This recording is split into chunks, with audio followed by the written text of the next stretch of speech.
গাছে চড়ে সে গাছ ঘরে বসে। তারপর তার সমস্ত পাখি বন্ধুরা উড়ে এসে গাছের ডালে বসে। তারপর তারা তিতলির সাথে কথা বলতে থাকে। এইভাবে বেশ কিছুদিন কেটে যায়। একদিন সকালে তিতলি হাঁটতে হাঁটতে তার গাছ ঘরের কাছে যেতেই তার সামনে একটি বাঘ চলে আসে।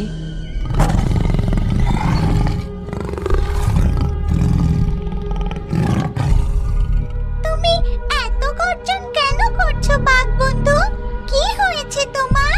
সেই সময় তিতলির বাবা মা সেই পথ ধরে জঙ্গলে কাঠ কুড়োতে যাচ্ছিল, আর তাদের মেয়েকে বাঘের সামনে দেখে কিছুটা দূরে ভয়ে থমকে দাঁড়িয়ে পড়ে। তারপর তারা এক আশ্চর্য ঘটনা দেখে। তিতলি বাঘের কাছে এগিয়ে গিয়ে বাঘের মাথায় হাত বুলিয়ে দিচ্ছে, আর বাঘটি শান্ত হয়ে মন ভরে আদর খাচ্ছে। কি দেখছি গো, আমাদের তিতলি যে বাঘের মুখের সামনে। চিন্তা করো না গিন্নি, বাঘটি ওর কিচ্ছু করবে না। এতদিন তো জানতাম আমাদের মেয়ে শুধু পাখি পক্ষীদের ভালোবাসে, তাদের সাথে কথা বলে। এখন তো দেখছি সে এই জঙ্গলে বাঘের সাথেও বন্ধুত্ব করে ফেলেছে। এই বলে সন্তোষ আর মিনতি নিশ্চিন্তভাবে জঙ্গলে কাঠ কুড়োতে চলে যায়। এইভাবেই দিন কাটতে থাকে। একদিন সকালে মা, আমি গাছ ঘরে খেলতে যাচ্ছি। সাবধানে যাস মা, বেশি লাফালাফি দৌড়োদৌড়ি করবি না কিন্তু। ঠিক আছে মা, আমি চললাম। এই কথা বলে তিতলি প্রতিদিনের মতোই তার গাছ ঘরে চলে যায়। সেদিন তার বাবা মা ওই পথ ধরে কাঠ কুড়োতে যাওয়ার সময় গাছে আর এক আশ্চর্য ঘটনা লক্ষ্য করে। হ্যাঁ গো, আমি যা দেখছি তুমিও কি তাই দেখতে পাচ্ছ? হে ভগবান! হ্যাঁ গিন্নি, আমিও তাই দেখছি।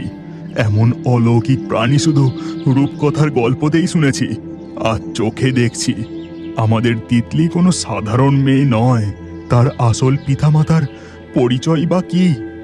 তিতলির পালিত বাবা মা দেখে যে গাছ ঘরে তাদের মেয়ের সাথে আজ শুধু পাখিরা কথা বলছে না, সেখানে দুই ডানাওয়ালা পরী তাদের মেয়ে তিতলির সাথে হেসে হেসে গল্প করছে, মজা করছে।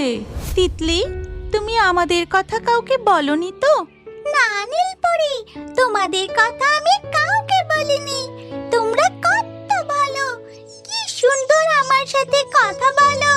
আমার খুব ইচ্ছে করে জাদু ঝর্ণা পার করে তোমাদের সাথে পরিরাজ্যে যেতে। আমরা অবশ্যই তোমায় পরিরাজ্যে নিয়ে যাব। এখনো যে সেই সময় আসেনি। এবার তবে আমরা চলি। তোমার বাবা মা যে কোনো সময় এদিকে চলে আসতে পারে। তারা আমাদের দেখে ফেললে মুশকিল হবে। ঠিক আছে লালিমা পরি।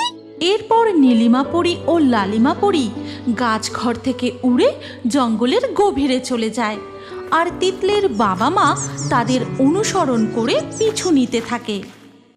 রাজগড়ের উঁচু পাহাড়ে যে ঝর্ণার জল বয়ে যাচ্ছে, ঠিক তার পাশ থেকেই শুরু হয়েছে ঘন জঙ্গল।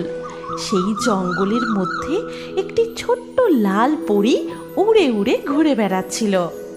কি সুন্দর এই জঙ্গল, কত গাছগাছালি, কত ফুল, রসালো মিষ্টি ফল, কত পাখি ডাকছে।